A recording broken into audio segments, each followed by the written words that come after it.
Assalamualaikum warahmatullahi wabarakatuh.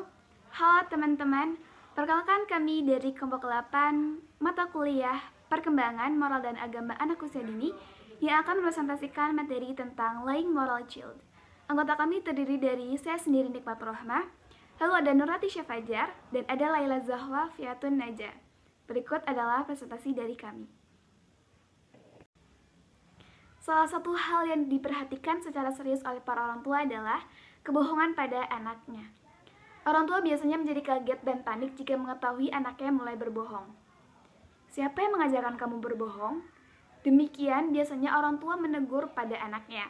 Tapi sadarlah bahwa pada anak usia dini seringkali belajar berbohong dari orang tuanya sendiri. Kenapa bisa begitu? Nih, contohnya. Pernahkah ada orang tua berjanji akan memberikan mainan jika ia bersikap baik dan orang tua kerap lupa memberikannya?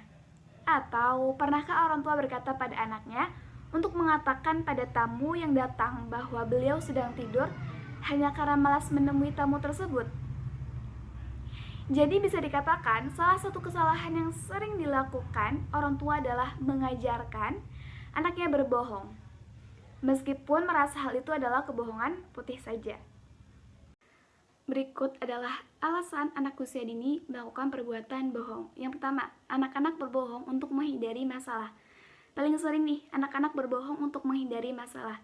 Katakanlah mereka telah membuat diri mereka salah karena mereka melakukan sesuatu yang seharusnya mereka tidak lakukan. Mungkin mereka melanggar aturan atau mereka tidak melakukan sesuatu yang seharusnya mereka lakukan, seperti tugas-tugas mereka. Jika mereka tidak memiliki jalan keluar lain daripada menderita konsekuensinya, anak usia dini memilih untuk berbohong untuk menghindari masalah. Yang kedua, white lies atau dusta putih. Di sini, anak berbohong karena hayalan dan imajinasinya. Dusta ini biasanya dialami anak usia dini sampai kelas 1 SD. Jika dusta ini terus berlanjut hingga anak melewati usia kelas 1 SD, hal itu bukan merupakan dusta putih lagi, karena setelah usia anak kelas 1 SD, anak sudah bisa membedakan antara hayalan dan kenyataan. Dusta putih ini biasanya juga disebut dengan dongeng panjang atau tall tales. Dongeng putih ini dianggap anak sebagai sesuatu yang benar-benar terjadi dan diyakini sebagai kenyataan. Kebiasaan ini mencapai puncak frekuensinya dan mengalami peningkatan di usia 4-5 tahun. Setelah anak mulai dapat menggunakan nalarnya, kebiasaan ini pun menghilang dengan cepat dan berganti dengan hal-hal yang konkret. Alasan ketiga adalah imitasi kebohongan. Imitasi kebohongan adalah berbohong yang dilakukan karena meniru. Di sini anak mencontoh orang-orang di sekitarnya, terutama orang tua. Orang tua yang sering berbohong akan mempunyai anak membohong juga. Perilaku imitasi atau meniru adalah sifat khas orang anak usia dini. Hampir semua pelajaran kehidupan di awal usia anak didapat dari tindakan peniruan karena anak belum memiliki pengalaman untuk memahami tujuan dari suatu perbuatan. Yang keempat, berbohong karena haus akan pujian. Sebagian anak berbohong hanya untuk mendapatkan pujian karena naluri cinta diri pada anak. Mendapatkan pujian adalah kebutuhan anak. Jika kebutuhan akan pujian ini tidak terpenuhi, akan kemungkinan anak melakukan kebohongan. Anak akan berusaha membicarakan kebaikan-kebaikan dirinya di depan orang tuanya agar orang tuanya memberikan pujian dan sanjungan.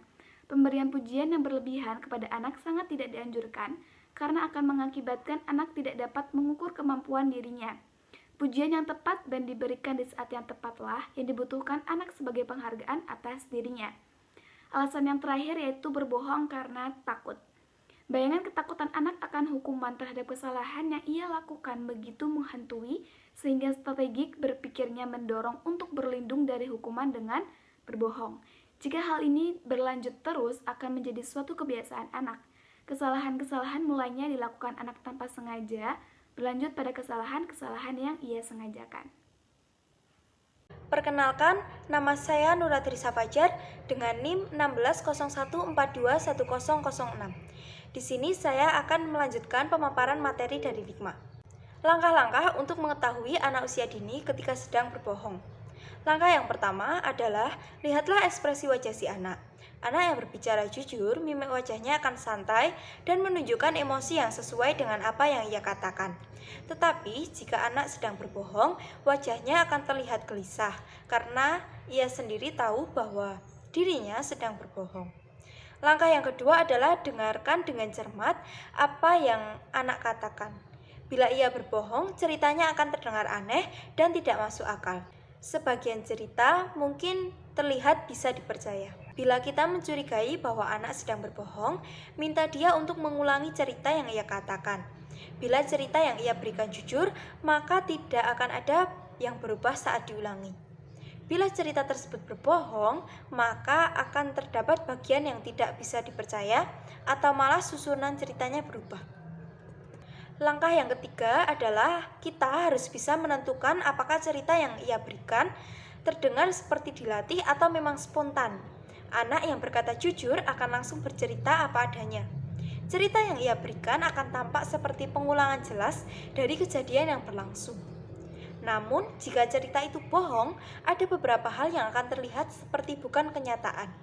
Kadang, anak juga mengulangi kalimat yang sama saat ia menceritakan hal yang sudah ia latih. Langkah yang keempat adalah perhatikan bahasa tubuh anak. Anak yang sedang berbohong seringkali tampak gugup, defensif, atau malah merasa takut. Tubuhnya akan terlihat kaku, berulang kali menyentuh bagian hidung atau mulut, dan menghindari kontak mata dengan orang tua. Beberapa anak memang memiliki sifat pemalu, sehingga terlihat gelisah saat berbicara dengan orang dewasa. Namun, bila kita memiliki seorang anak yang biasanya merasa nyaman berbicara dengan orang dewasa, kemudian ia tiba-tiba menjadi gugup, bisa dikatakan mungkin ia sedang berbohong. Saya Laila Yahwafi Atun Naziha. Di sini saya akan melanjutkan presentasi ke pokok pembahasan yang ketiga, yaitu langkah-langkah mengajari anak usia dini agar tidak berbohong dan bersikap jujur. Langkah yang pertama yaitu jadi contoh yang baik bagi anak. Dalam pendidikan, contoh merupakan alat pendidik yang paling ampuh. Hal ini tidak mengherankan, sebab untuk dapat mendidik, orang tua harus berwibawa. Anak selalu melihat contoh dari orang tuanya, apalagi anak usia dini. Anak usia dini cenderung akan selalu menirukan sikap orang lain yang ada di sekitarnya. Mereka akan meniru apa saja yang dilakukan orang tua sebagai orang terdekatnya. Maka jika orang tua terbiasa berkata jujur di rumah, anak usia dini juga lama-lama akan mengikuti kebiasaan tersebut. Bagaimana jika orang tua berbohong demi kebaikan? Sebaiknya kebiasaan ini dihentikan, karena apapun alasannya, berbohong tetap merupakan perilaku yang buruk. Lalu langkah yang kedua yaitu menjelaskan bedanya kejujuran dan kebohongan. Sebagian anak usia dini tentunya belum memahami mengenai kejujuran karena ada anak usia dini yang suka menggunakan imajinasinya untuk bercerita. Agar anak usia dini mengetahui antara kenyataan dan fakta, orang tua perlu memberi penjelasan yang sederhana kepada anak usia dini mengenai kebohongan dan kejujuran. Bantu anak usia dini untuk mengarahkan imajinasinya agar ia bisa membedakan apakah cerita itu adalah harapan atau kenyataan. Beri penjelasan kepada anak usia dini bahwa berbohong adalah perilaku yang buruk yang tidak patut untuk dilakukan. Langkah yang ketiga yaitu memberikan pendampingan dan penjelasan mengenai dampak buruk dari berbohong. Jelaskan dengan sederhana kepada anak usia dini bahwa jika seseorang berbohong, maka sulit bagi orang lain untuk mempercayainya. Bahkan ketika dia mengatakan yang sebenarnya juga. Buat anak usia dini menyadari bahwa orang yang suka berbohong akan membuat anak dijauhi lingkungan dan teman-temannya. Dengan begitu, anak usia dini akan selalu bersikap jujur karena sudah tahu dampak-dampaknya. Lalu langkah yang terakhir yaitu hargai kejujuran dan akui bahwa itu adalah sikap baik, walaupun jujur dalam hal yang sederhana. Ketika anak dengan jujur mengatakan yang sebenarnya, hargai dan dukung mereka.